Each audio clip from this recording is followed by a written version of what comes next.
우리 곁에 있는 분들 인사 한번 하시겠습니다. 예수님의 이름으로 환영합니다. 예수님의 이름으로 사랑하고 축복합니다. 반갑습니다. 네, 우리 오늘 말씀 야고보서 1장 2절과 야고보서 3장 6절 말씀 두 절만 한 목소리로 같이 보겠습니다. 시작.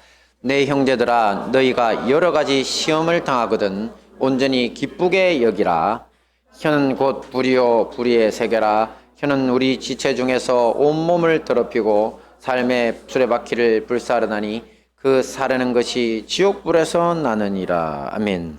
네, 지난주 우리 성경 종독 범위는 야고보서 1에서 5장, 베드로전서 1에서 2장까지였는데요. 오늘은 야고보서에 대해 먼저 살펴보고 베드로 전후서는 다음 주에 함께 보도록 하겠습니다. 먼저 야고보서의 배경을 한번 보면 야고보서의 저자는 예수님의 친동생이었던 야고보입니다. 신약 성경을 보시면 예수님을 따라다녔던 야고보가 있습니다. 사도 야고보라고 하거든요. 근데 사도 야고보는 우리 요한복음을 쓴 요한의 형인데 제1 첫 번째 순교자가 됐습니다. 예수님 부활하시고 뭐 이렇게 복음 전하고 하는 이런 가운데 그냥 시작하자마자 1번으로 헤로드 왕에게 이제 죽임을 당한 1번 순교자입니다. 그래서 지금 그 이후에 나오는 야고보라고 하는 이름들은 다 예수님의 친동생, 지금 오늘 야고보서를 쓴 그 친동생 야고보 이야기입니다. 원래 예수님의 가족들은 예수께서 공생애를 처음 시작하셨을 때 하나님 나라를 전파하고 다니셨는데 그때는 예수님을 전혀 메시아로 그리스도로 인정하지 않았습니다. 이 마가복음에서는 이 당시 친족들이 예수님이 미쳤다는 소문을 듣고 잡으러 나왔을 정도입니다. 자, 그런데 그들 중에는 그 어머니였던 마리아 또 그 동생들이 섞여 있었다고 마가복음 3장 21절에서는 이야기하고 있습니다. 32절에서도요. 그러니 야고보 역시 그때 친형인 예수님을 잡으러 갔던 동생들 중 한 사람입니다. 하지만 예수님의 십자가 고난과 또 부활 성천 이후에 모든 것이 바뀝니다. 예수님이 부활하신 이후에 자신의 가족들을 찾아가셨던 것으로 보이는데요. 부활의 예수님으로 전혀 다른 원래 하나님의 형상으로 이제 변화되신 상태죠. 특히 그때 오늘 야고보서의 저자인 동생 야고보가 제일 큰 은혜를 받았던 것으로 보입니다. 이 사도 바울이 신약 성경을 보면 자기 자신의 사도권, 그러니까 내가 예수님의 12사도의 복음가는 사도권을 가졌다라는 것을 증명을 할 때 사도가 되려고 하는 1조건이 부활의 예수님을 만나야 되는 거거든요. 근데 예수님이 모든 사도들에게 나타나셨는데 그때 순서를 이야기해 주는데 어떻게 순서를 해주냐면 이때 예루살렘의 지도자들이죠. 사도들은 이미 예수님의 제자들이니까. 근데 그 사도들 앞에다가 뭐라고 이야기하느냐면 예수님의 동생인 야고보를 먼저 거명을 하고 그 다음에 각 사도들에게 나타나신 이후에 맨 마지막에 나에게 찾아오셨다. 그 표현은 있습니다. 만삭되지 못하여 태어난 아이 같은 나에게 찾아오셨다. 자기를 엄청 낮춘 거죠. 근데 순서를 보면 각 예수님을 따라다니던 12사도들보다 야고보, 예수님의 친동생 야고보를 더 앞에 거명합니다. 자, 왜냐하면 예수님의 친동생 야고보가 바로 그가 가진 은혜와 또 기도의 섬김, 그 탁월함 덕분에 기독교의 첫 30년 동안 예루살렘의 모든 사도들을 제치고 최고의 자리에 섰던 것으로 보입니다. 베드로도 수제자잖아요, 그죠? 그래서 베드로와 야고보가 같이 나란히 섬긴 것으로 보거든요. 그만큼 이제 처음에 친형이었던 예수님을 육신의 사람으로 봤을 때는 도저히 말도 안 된다 했는데 이제 그분이 이제 부활하시고 죽는 것도 같이 봤으니까요. 부활하시고 자신에게 다시 찾아오셨을 때 그 존귀한 형체가 바로 이제 하나님이신 줄을 받아들이고 있다는 거죠. 그래서 우리 오늘 야고보서 1장 1절에 보면 주 예수 그리스도의 종 야고보라고 자기를 그렇게 소개합니다. 그러니까 앞에 나온 주 예수라고 할 때 주는 구약 성경의 야훼, 여호와 하나님이시라는 뜻이거든요. 여호와 하나님이신 예수 그리스도의 종이다 자기가. 그렇게 예수님을 다시 만난 거죠. 자, 이렇게 예루살렘 교회의 핵심 지도자가 되어서 섬겼는데요. 이 편지글의 수신인, 편지를 받는 사람들은 조금 전 보신 야고보서 1장 1절에서 흩어져 있는 12지파에게라고 되어 있습니다. 흩어져 있는 12지파. 이것은 당시 세계에서 여러 지역에 흩어져서 살고 있던 기독교인들을 그렇게 부른 겁니다. 왜냐하면 원래 이스라엘 사람들은 12지파, 육체적으로 12지파거든요. 뭐 루벤, 시므온, 그 다음에 레위 이렇게 쭉 12지파 갑니다. 근데 그 12지파가 이제 영적으로 기독교인이 그 12지파의 자리를 대신했다는 의미가 안에 들어 있습니다. 그래서 모든 기독교인들에게 보내는 편지입니다. 당시 사회에서 기독교인이 된다는 것은 엄청난 도전과 시련에 맞서야 한다는 것과 사실은 같은 말이었습니다. 요즘은 뭐 교회 다니든 안 다니든 뭐 시련이 거리 있지 않는 사회죠. 그러니 야고보는 이들이 믿음의 도전에 잘 대처할 수 있도록 기독교의 핵심 교훈을 가지고 격려하려고 이 편지글을 쓴 것입니다. 그런데 야고보서가 다른 신약의 편지글들에 비해서 매우 탁월한 점이 하나 있습니다. 자, 이런 이야기를 들으시면 교회 오래 다니시고 제법 성경 공부하신 분들은 바로 마음속에 이렇게 떠오릅니다. 그렇지, 사도 바울의 로마서는 믿음을 강조했고 야고보서는 행위를 강조했다. 이 이야기를 하시려고 하는구나. 땡입니다. 네. 전혀 그렇지 않습니다. 사실 로마서와 야고보서뿐만 아니라 신구약 성경 전체를 통합적으로 볼 수 있는 안목을 우리가 가져야 되는데요. 그렇게 가지고 나면 굳이 뭐 이렇게 어떤 성경은 믿음을 더 강조한다, 또 어떤 성경은 행위를 더 강조한다, 이런 구분이 전혀 필요가 없다는 것을 알게 됩니다. 왜냐하면 하나님 나라는 믿음이 없는 행위는 안 받아줍니다.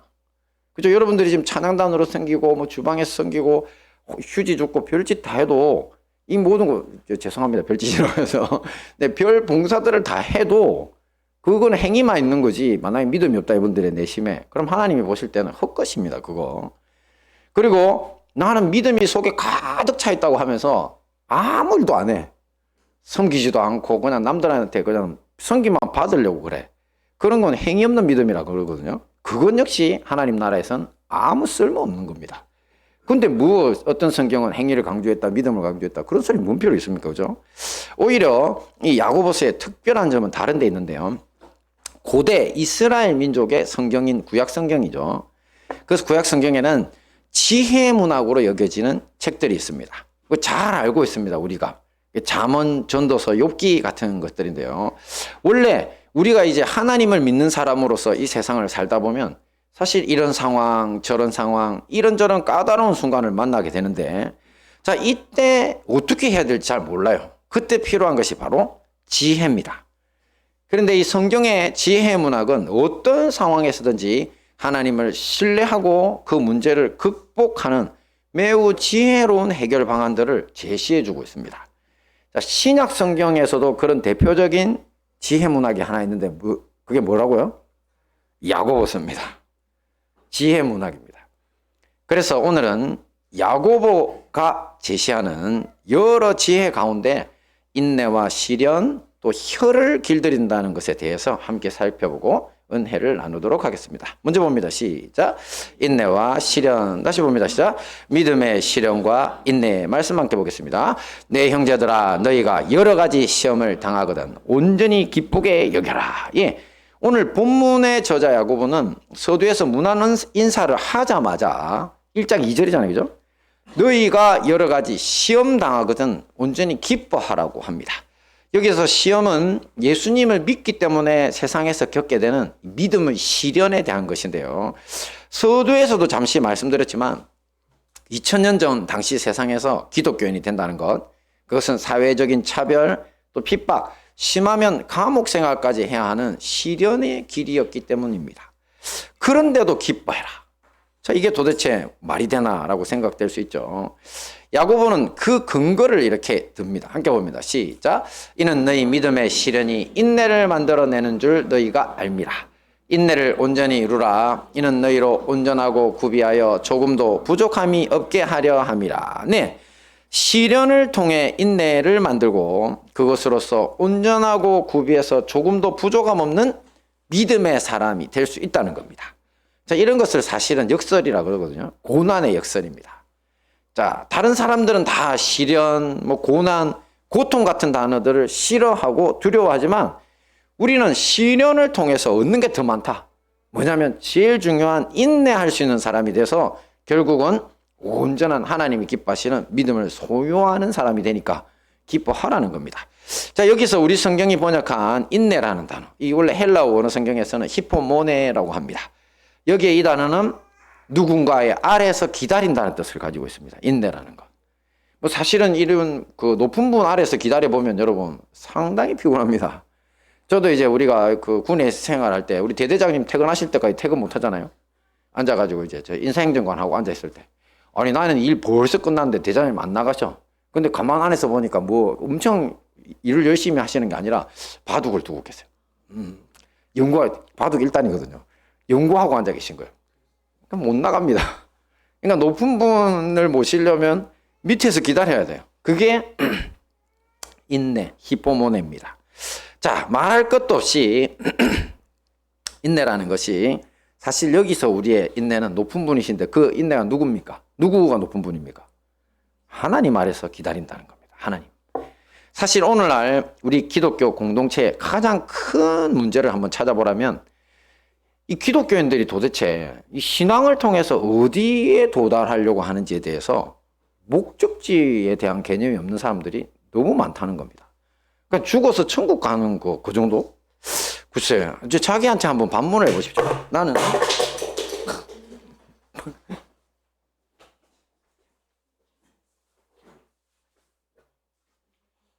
제가 흥분한 거 아닌데.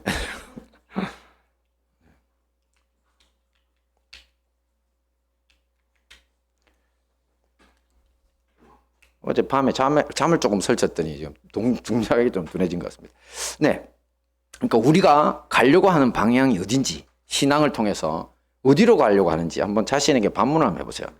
자, 쉽잖아요. 그죠? 나는 왜 예수님을 믿냐고 물었을 때 거기에 대한 답이 여러분들이 가는 방향입니다.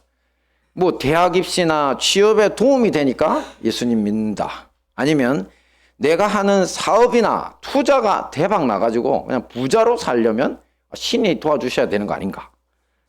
또 아니면 막연하긴 해도 이 내세가 두려우니까 이 보험 차원에서, 그죠? 또 아니면 교회 가서 울면서 기도하고 나면 죄책감에서 벗어날 수 있으니까 이런 것이다. 그렇다면 큰일 났죠. 이것은 절대 방향이 아닙니다. 우리 신앙의 올바른 목적, 하나님을 믿는 이유는 바로 태초에 범죄로 잃어버렸던 하나님의 형상의 회복입니다. 참된 인간이라 그런댔죠. 이 죄로 더럽혀졌던 우리가 예수님 믿고 성령 받고 변화돼서 예수님의 사랑과 용서의 모습으로, 그게 하나님의 형상이거든요. 변화되는 겁니다. 자, 하지만 이게 어디 쉽습니까, 여러분? 제일 안 쉬운 이유가 뭘까요? 교회를 다니는데 이게 안 되는 이유. 다른 것이 아니라 우리의 충동적인 삶 때문입니다. 습관. 우리는 너무나 충동적입니다. 자기가 좋아하는 일에는 잠도 자지 않고 밤을 지새고요. 이 밤 지새우면 내일 학교도 못 가고 회사도 가봐야 능률도 안 오르는 거 뻔히 알거든요. 그런데 좋아하면 그냥 밤새입니다. 네. 그리고 또 자기 가진 것을 다 틀어서 올인이라고 그러죠. 돈을 막 그냥 탕진을 한다고 생각할지라도 즐길 거리를 찾아서 여기저기 방황합니다. 요즘 젊은 사람들이 어느 세대에 비해 가지고 MZ세대들이 외제차를 많이 끌고 다니고 그리고 빚을 많이 안고 있답니다. 왜? 자기가 이게 즐길 거리니까. 밤문화를 즐기려면 그 정도 치장을 하고 다녀야 된다는 거지. 그리고 그냥 그렇게 힘들게 모은 돈을 가지고 막 그냥 외국 여행 한번 가가지고 다 써버리고 인스타 그리고 인스타 이런 데다가 막 올려가지고 친구들한테는 엄청 부자인 척 거짓말하고 그렇게 사는 겁니다. 충동적인 인생인 거죠. 그러니까 요즘 사람들이 뭔가 가치 있는 일을 위해서 충동적인 것을 제어하는 능력, 그걸 인내라고 하는 거거든요.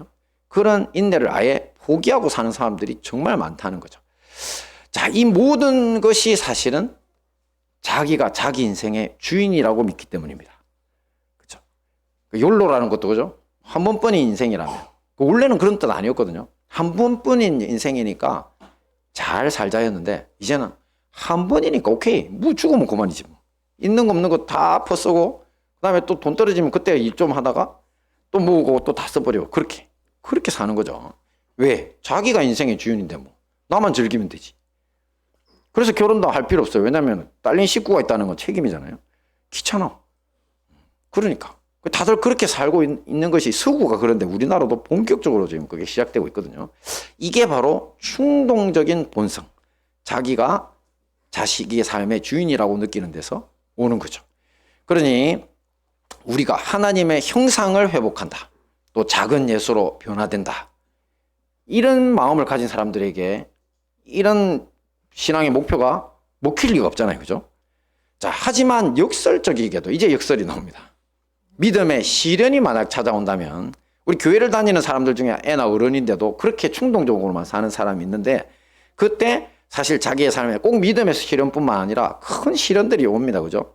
그러면 그때는 어떻게 해야 되냐면 자기가 진짜 인간이라면요. 충동적 자아를 그때부터는 미워하기 시작합니다. 내가 이렇게 살아서 이렇게 먹같이 살아서 이런 상황이 벌어진 거야. 자기를 돌아볼 줄 알게 됩니다. 사람들은 다. 자, 그러니까 이런 상황에서는 이왕 예수님을 따르기로 결심한 거 누구만 붙잡아야 됩니까? 그렇지, 안 보이니까 다른 답이 없으니까 그때는 예수님만 붙잡게 됩니다. 그래서 예수님만 붙잡다 보니 사실은 그게 진짜 돌파구가 돼요. 참된 인간이 되면요, 여러분 생각보다 인생에서 해결되는 게 정말 많습니다. 왜냐하면 내가 해결 못한 이유들이 다 알고 보면 욕심이 껴서 그런 거거든요. 욕심은 또 뭐를 부르냐면 근심, 걱정을 부릅니다.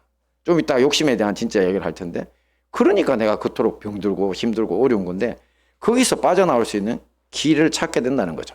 이것은 마치 금을 연단하는 과정과도 같다 할 수 있습니다. 금은 처음에는 돌과 온갖 불순물로 섞여 있는 돌덩어리에 불과하죠. 하지만 수천 도시 용광로에 넣어서 태우며 또 녹이면 거기에서 정금을 얻어낼 수가 있습니다. 불순물은 다 타버리고 옆에다 다 분리할 수 있게 되니까요. 그러니까 우리에게 인생의 시련이라는 것이 바로 이런 용광로 역할을 하는 겁니다. 그러니까 여러분 그 인생의 시련이 올 때마다 맞다. 내가 가진 이 불순물을 태울 기회다. 내가 진짜 정금 같은 믿음의 사람이 될 기회다. 이렇게 생각하시고 힘을 써야 할 것입니다. 자, 그런데 이런 믿음의 시련과 정반대되는 시험도 하나 있습니다. 함께 봅니다. 시작. 욕심에 끌려 미혹됨. 말씀 봅니다. 오직 각 사람이 시험을 받는 것은 자기 욕심에 끌려 미혹됨이니. 네, 그렇습니다. 자기 욕심, 욕망에 끌려 미혹되는 시험. 그러니까 유혹이 찾아와 당하게 되는 시련도 있다는 겁니다. 이 야고보는 이런 유혹이 찾아올 때 하나님 탓이라고 절대 생각하지 말라는 겁니다. 뭐 예를 들어가지고 밤무대 즐기려고 엄청 그냥 많은 돈을 이렇게 당겨 쓰고 빚을 막 낸 사람이 있다. 그럼 그 사람이 이제 하나님도 너무하시지만 이렇게 이야기한다면 그건 하나님 잘못이 아니잖아요. 그죠? 간단한 이야기라는 거죠. 다 우리가 욕심 때문에 당하는 시련은 다 너 자신의 내면에서 일어나는 문제라는 겁니다. 우리 자신의 마음에 문제가 있는 거예요. 예수님은 일찍이부터 우리 인간의 마음이 문제가 많다는 걸 분명히 지적을 하셨어요. 함께 봅니다. 시작. 마음, 악한 생각, 살인, 간음, 음란, 도둑질, 거짓정언, 비방. 이 마태복음 15장 19, 20절에서 말씀하시는 건데요. 바로 사람의 마음 속에서 나오는 것은 악한 생각과 살인과 간음과 음란과 도둑질과 거짓정언과 비방이다. 이렇게.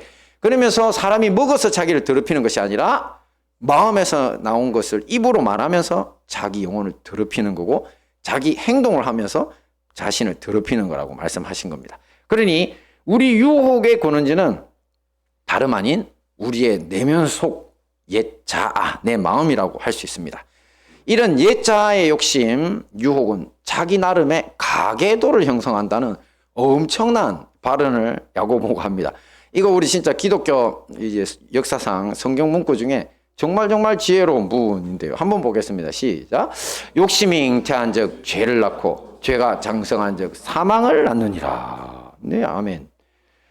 자, 잘 한번 새겨보십시오. 지금 욕심, 그러니까 지금 욕망이란 말이거든요. 욕망이 마치 뭐와 같다고 비유한 겁니까? 그죠? 아이를 잉태한 여성과 같다. 근데 그 아이가 태어났거든요. 그 아이의 이름은 뭡니까?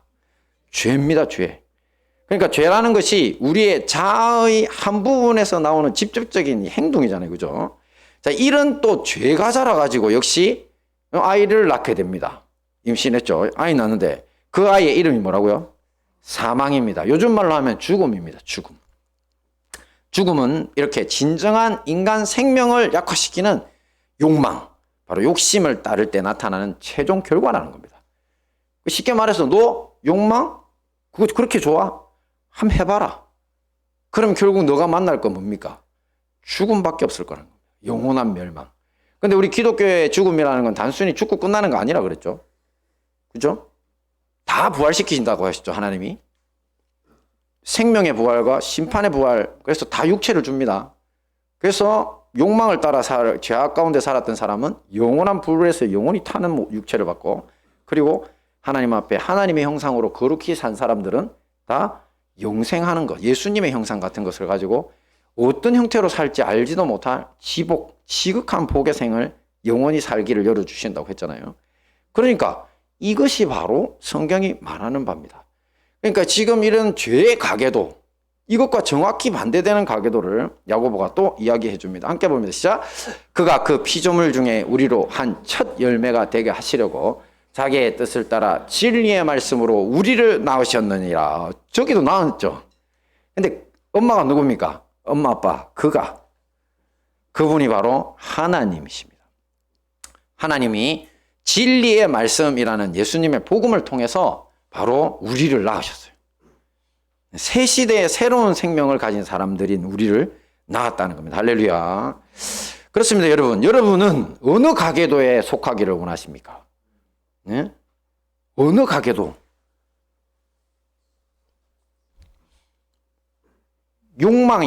욕심이 잉태한 즉 죄를 낳고 죄가 장성해 사망, 곧 죽음을 낳는 가계대에 속하고 싶으십니까? 아니면 진리의 말씀으로 우리를 낳으신 하나님의 가계도에 속하기를 원하십니까? 답은 간단합니다. 그죠? 네, 우리 모두 욕망을 물리치고 진리의 말씀을 따르게 힘써야 될 것입니다. 하나 봅니다. 시작. 혀를 길들여야 함. 네, 두 번째 이제 지혜인데요. 사실 이 부분에 겁을 먹어서 오늘 교회 안 나올까 생각하시는 분들도 계시답니다. 농담이고요. 네, 성경을 읽다 보니 야고보서의 제일 강력한 지혜와 이제 그 경고의 말씀이 다 여기에 걸려 있거든요. 자, 지금 혀를 길들여야 한다는 것에 대해서 야고보가 굉장히 구체적으로 이야기하는데요. 첫 번째가 이 주제입니다. 함께 봅니다. 시작. 첫째, 혀는 인격 전체가 가는 방향을 결정한다. 말씀 한번 볼까요? 시작. 우리가 말들의 입에 재갈 물리는 것은 우리에게 순종하게 하려고 그 온몸을 제어하는 것이라. 또 배를 보라. 그렇게 크고 광풍에 밀려가는 것들을 지극히 작은 키로서 사공의 뜻대로 운행하나니 이와 같이 혀도 작은 지체로 돼 큰 것을 자랑하도다. 그렇습니다.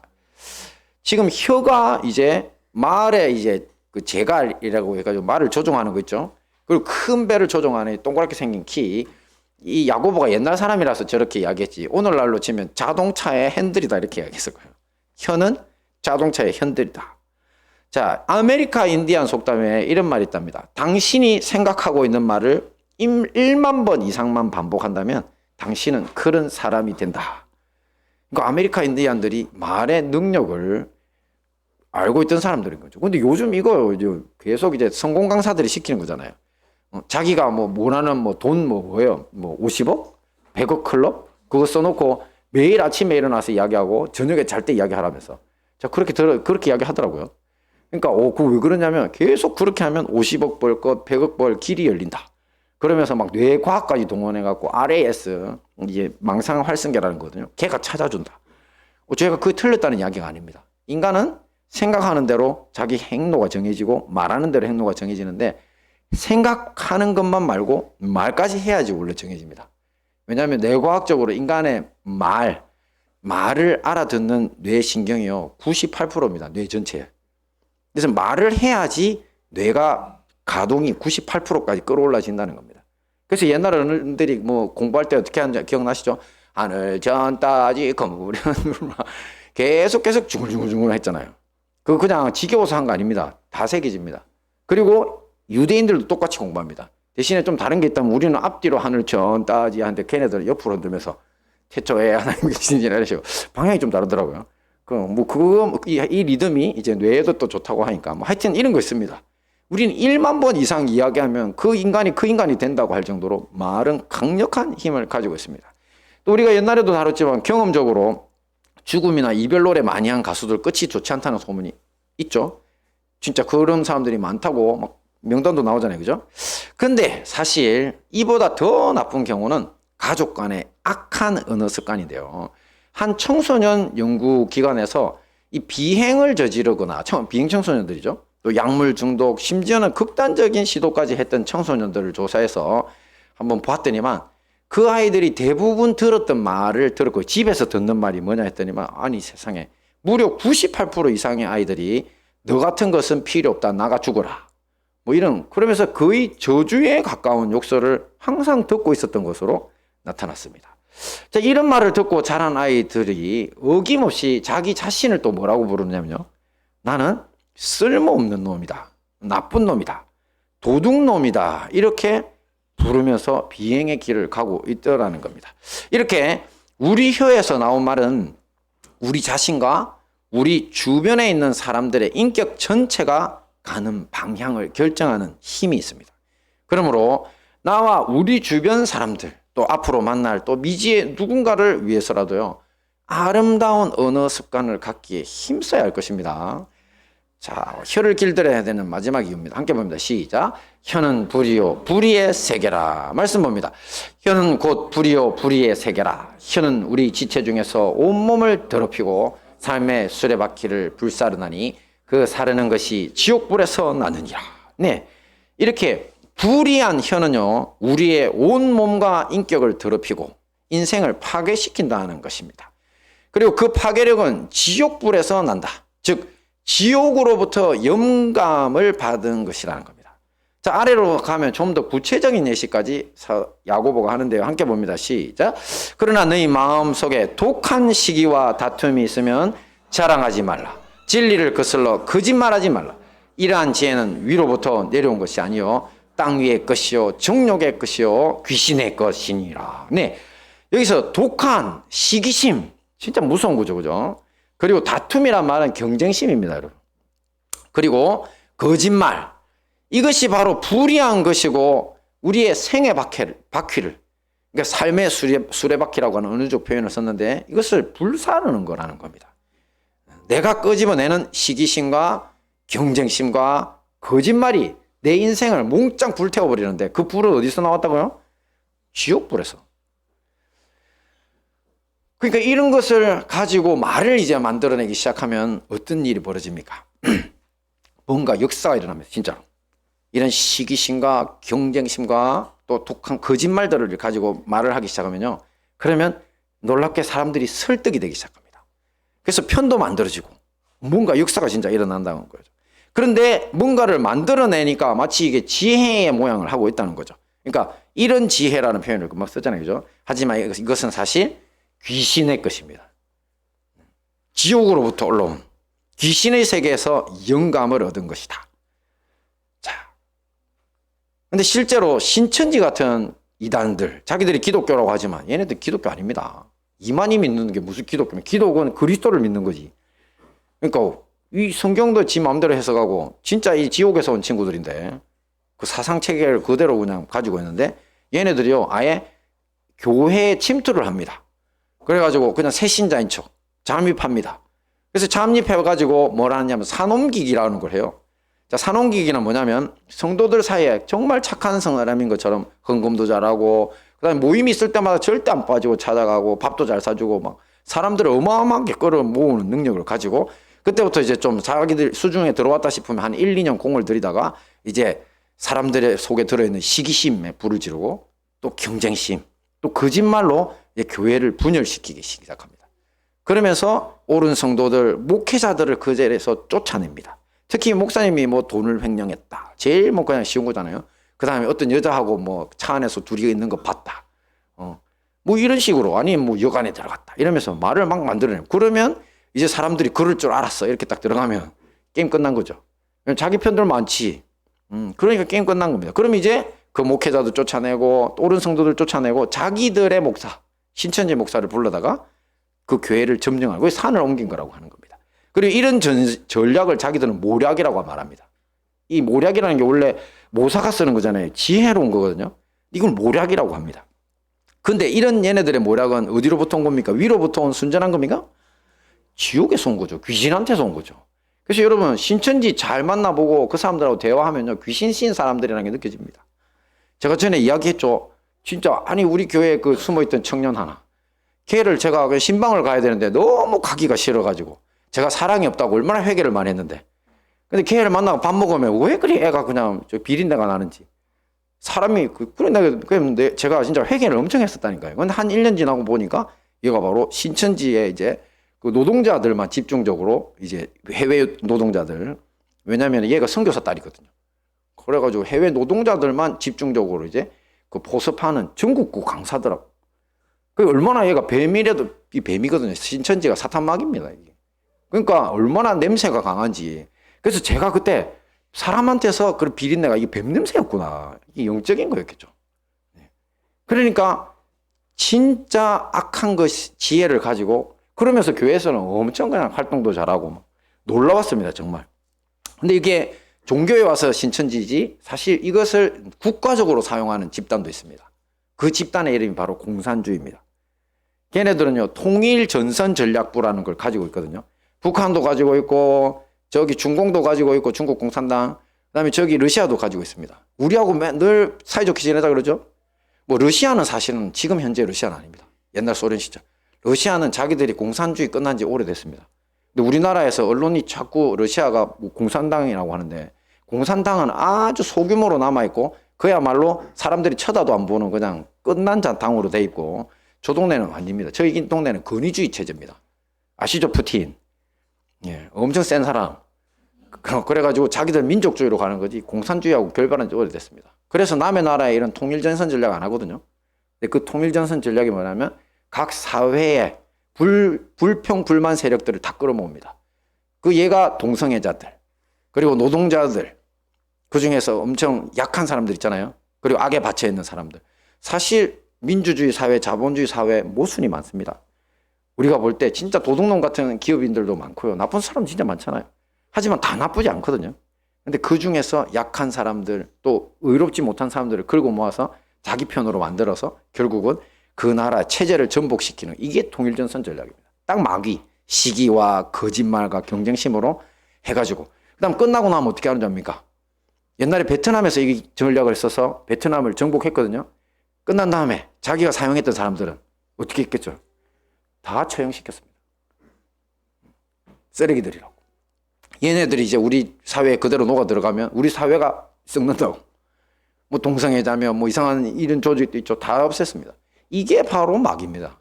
국가적으로 지금도. 그리고 그 사상이 북한과 중국 공산당한테 그대로 있습니다. 여러분, 그래서 중국 공산당하고 친하게 지내자고 말하는 사람요, 절대 아닙니다. 그건 누구나 아는 겁니다. 그래서 미국이 등 돌린 것도, 미국도 사실은 통일전선 전략에 물려가지고요, 미국 지금 두 조각 나기 직전입니다. 이 세계 정세를 보면요, 기가 막히는 겁니다. 이만큼 사탄마귀의 전략이 무서운 겁니다. 이게 지옥에서 올라온 거거든요. 자, 이제 그런 큰 넓은 거는 제쳐두고 우리는 어떠냐는 거죠. 한 교회, 이 한 사람 한 사람, 성도라고 불리는 개인도요, 이런 귀신의 사고 체계에 미혹돼 가지고 함부로 말을 지어내고, 또 시기심, 경쟁심, 거짓말로 주변을 불태워버리는 사람들이 생각보다 많습니다. 제가 다녀봤던 교회들이 그렇더라고요. 큰 교회일수록 그런 사람들이 암약하기 쉽습니다. 겉으로는 엄청 그냥 막 자기가 그런 착한 사람인 척 많이 할 수 있거든요. 그런 사람들에게 우리가 끌려 들어가면 안 됩니다. 어떻게 해야 됩니까? 답이 있습니다. 함께 봅니다. 시작. 오직 위로부터 난 지혜는 첫째 성결하고, 다음에 화평하고 관용하고 양순하며 긍휼과 선한 열매가 가득하고 편견과 거짓이 없나니 화평하게 하는 자들은 화평으로 심어 의의 열매를 거두느니라. 아멘. 그렇습니다. 지옥 밑에서 올라온 그 거짓 모략, 그거 말고, 그게 진짜 이게 그 지옥에서 온 건지 아닌지를 알 수 있는 방법, 뭐냐면 걔네들한테 말을 하는데, 나에게 어떤 말을 해주고 나에게 뭔가를 전달해주는 그 사람들한테 어떤 열매가 있느냐를 쳐다보면 안다는 겁니다. 그 사람들이 성결하고 화평하고, 관용이라는 건 남을 잘 받아들이는 거잖아요. 그죠? 양순하고, 양순 제 이름하고 비슷하죠. 저는 양순하지는 못한데 우리 선생님 맨날 저를 양순이라고 불렀어요. 왜 너무 사나워서 그랬나? 중학교 다닐 때 쓰면 양순아 그러시더라고요. 자, 어쨌든 이 순한 거예요, 순한 거. 그 다음에 긍휼은 자비로운 사람인 거죠. 이 저런 걸 가진 사람들은요, 지혜가 지옥에서 올라올 수가 없습니다. 다 하늘로부터 얻은 지혜라는 거죠. 그래서 이런 것들로 우리를 채워야 합니다. 이게 해결책입니다. 그래야 시기심과 경쟁심과 거짓말로 우리를 흔드는 사람들을 보고도요, 너네들 잘못됐네 하고 그 사람들을 끊어낼 수도 있고 불쌍히 여기서 돌이키게 할 수도 있겠죠. 하지만 그 사람들을 돌릴 수 있을 정도의 능력은 여러분들한테 없는 거 아셔야 됩니다. 왜냐하면 이 사람들은 머리만 세뇌된 게 아니라 영이 세뇌됐거든요. 제가 아까 말한 게 그냥 하는 소리가 아닙니다. 뱀이라서 뱀 비린내가 난다는 게 그 소리입니다. 진짜 내부에서 사탄 마귀가 역사하는 겁니다. 강력한 역사를 합니다. 자기 아버지도 나중에 들켰을 때 아버지도 개새끼 속의 새끼 욕하더라고. 자기 그거 뭐 아버지가 무슨 짓을 했는데 그 어릴 때부터 자기한테 잘못한 거, 또 어머니 일찍 돌아가셔가지고 재혼한 거, 그런 거 가지고 뭐. 그러니까 말도 아닌 걸 가지고 있는 거예요. 썩어 들어간 거예요, 속이. 미혹돼가지고. 그거 여러분 못 이깁니다.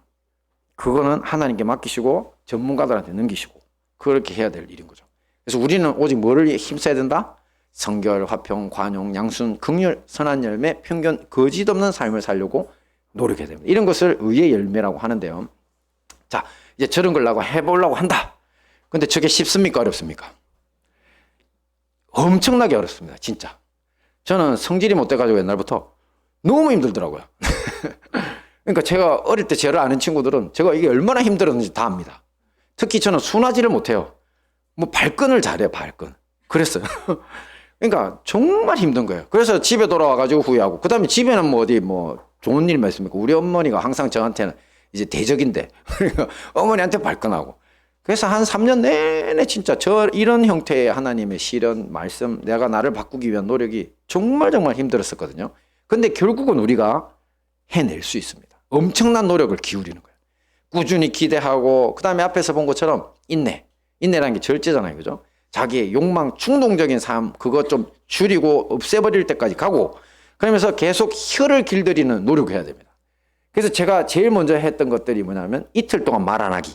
자꾸 입에서 사나운 말이 나오면 친구들도 다치고 뭐 주변 사람 다 깨트려 버리는 게 있더라고. 진짜 귀신의 입에서 나오는 거예요. 그래서 이틀 동안 말 안 하고 그냥 기도만 하기. 제가 이전에 말씀 한번 드렸죠. 원래 3일이었는데 이틀밖에 못했어요. 우리 어머니가 화를 얼마나 내는지, 자기한테 삐져서 말 안 한다고. 그래갖고 어머니 시험 때문에 할 수 없이 내가 어머니 시험을 풀어드려야지 싶어서 그냥 이틀만 했는데, 놀랍게 이틀 지난 후에 3일째 되는 날은요, 정말 컨트롤이 되더라고요. 성경 시편에 보면 내 입에 파수꾼을 두사 나를 지켜달라고 이렇게 주님 앞에 기도하는 시편 기자가 있거든요. 진짜 파수꾼이 세워집니다. 이틀 가면 자기를 돌아보면서 그렇게 하면. 그래, 오늘 집에 가셔서 일단 노트를 한 권 펼쳐보세요. 펼치시고 펜을 드세요. 자, 뭐 해야 됩니까? 뭐 해야 되냐면, 내가 시기심, 거짓말, 자기 그냥 너무 자기를 높이는 이런 것도 다 거짓말이죠. 그리고 남들을 향한, 그러니까 좀 잘 되는 친구나 뭐 잘 되는 교인들이나 이런 사람들을 향한 시기심, 앞에서 이야기한 것들. 그 다음에 이상한 부질없는 경쟁심. 뭐 그 사람이 뭐 아파트에 이제 10억짜리 샀으면 나는 20억짜리 살 거야. 뭐 이런 거 있잖아요. 그 다음에 명품백 저런 거 했으면, 그 다음에 이 사람 그랜저 샀으니까 나는 이제 뭐 그 위에 거, 외제차 사이. 늘 이러고 있는 거. 그런 욕심도 여러분 다 있잖아요. 그죠? 그럼 그 욕심들을 적는 겁니다. 이렇게 자기한테 있는 거. 적어요. 펜을 들고. 적으면서 특별히 내가 그런 것들에 흔들리게 만드는 시간이 있어. 특히 그 사람만 만나면 내가 불타는 질투심이 일어나. 그죠? 그리고 그 장소에만 가면은 괜히 나를 허풍치고 막 자기를 막 난리도 아니야. 분명히 있습니다. 그죠? 그래서 그런 시간과 사람들과 장소를 한번 쭉 한번 적어 보시기 바랍니다. 생각보다 적으면 많이 나옵니다. 이게. 그런 다음 뭐 해야 됩니까? 그런 다음 무릎을 꿇고 기도하는 겁니다. 주님, 이거는 하나님의 말씀이 지옥에서 귀신의 사고책에서 나오는 거라면서요. 저 이거 싫은데요. 싫은데도 따라갑니다. 그렇죠? 로마서에서도 내가 하기 싫은 죄를 범하면 그것은 내가 하는 게 아니라 내 속에 있는 죄가 한다 그랬거든요. 인정해야 되는 거죠. 제 속에 있는 죄가. 그런데 뭘 합니까? 오직 하나님으로 말미암아 주님의 성령님께 또 감사하면 됩니다. 성령님께 감사하면요, 성령은 우리를 돕는 보혜사시잖아요. 도와주세요. 그러면서 이거를 기도하다가 그 다음에 어떻게 내가 적어놓으면 그 시간도 알고 장소도 알고 그 사람도 알잖아요. 그래서 가기 전에 꼭 기도하면서 오늘은 한번 내가 굳게 한번 내 입술도 지키고 내가 시기심이 아니라 내가 정말 그 사람 축복해 주는 말을 하고 와야 되겠다. 이렇게 결심해서 가면 어떻게 될까요? 이론상은 이기죠, 맞죠? 근데 가자마자 그냥 눈이 뒤집어져서 다시 그렇게 될 수도 있습니다. 그러면 자기를 돌아보고 어떻게 생각해야 됩니까? 나한테 뭐가 부족했다? 기도가 부족했다. 그렇죠? 그래서 위로부터 오는 지혜라고, 사실 사도가 아니라 이 예수님의 친동생 야고보가 제일 강력한 능력 중에 하나가 기도입니다. 기도. 이분의 별명이 뭐냐면 낙타무릎입니다. 낙타무릎. 맨바닥에 늘 무릎을 꿇고 기도를 하다 보니까 무릎이 낙타처럼 그냥 두꺼운 이렇게 굳은 살이 배겨가지고 그렇게 된 겁니다. 옛날에 이제 가톨릭에서 개신교로 종교 신앙 혁명할 때 루터도 그 루터 집에 가보면 뭐가 있냐면 마루로 되어 있는 바닥이 있는데 그 마루 바닥이 딱 무릎 꿇고 기도한 만큼 붐푹 패여 있습니다. 나무인데, 딱딱한 나무인데 그 부분만. 그렇게 기도에 온 정성을 들인 겁니다. 그러니까 기도해야 하나님의 능력이 위로부터, 하나님의 지혜가 위로부터 와서 나를 바꾼다는 사실을 어느 사도보다 더 잘 아는 사람입니다. 그래서 이 야고보가 탁월한 사람이고요. 사실 제가 신약 성경에서 제일 좋아하는 성경 중에 하나가 야고보입니다. 그러니까 우리 모두 실천하시고 승리하시는 우리 모두가 되기를 축원합니다. 네, 말씀 정리하겠습니다. 오늘 우리는 뭐를 봤었습니까? 인내와 시련을 봤죠. 믿음의 시련은 인내로 이겨내면 우리가 온전한 사람이 된다 했고요. 그 다음에 욕심에 끌려 미혹되는 것은요, 우리 욕망을 물리치고 진리의 말씀을 따라 기도하자고 했죠. 그리고 우리 혀를 길들이는 것은 어떤 거였습니까? 바로 우리 인격 전체가 가는 방향을 혀가 결정하니까, 그리고 불사르게 하는 지옥과 귀신의 체계에서 오는 것들은 막아버리고 기도와 인내의 습관으로 하늘로부터 오는 지혜를 구하고 혀를 길들여야 한다고 했습니다. 이 모든 말씀으로 정금 같은 믿음의 사람, 하나님의 지혜로 승리하시는 우리 행복한 다니엘 교회와 형제교회 성도님들 되시기를 축원합니다. 아멘. 우리 다 함께